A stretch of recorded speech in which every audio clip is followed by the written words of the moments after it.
Alam ba ninyo mga ka-seniors na ang Pilipinas ay mayroong 2,263 medicines na exempted sa 12% VAT.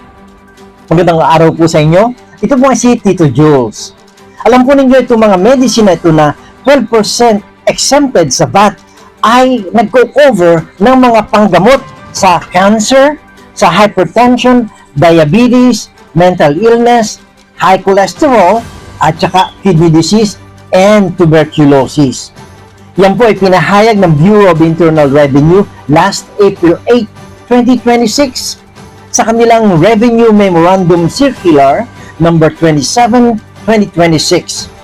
Inendorso po ito ng Food and Drug Administration ayon sa Republic Act 10963 or Train Law at saka Republic Act 11534 o yung Create Act.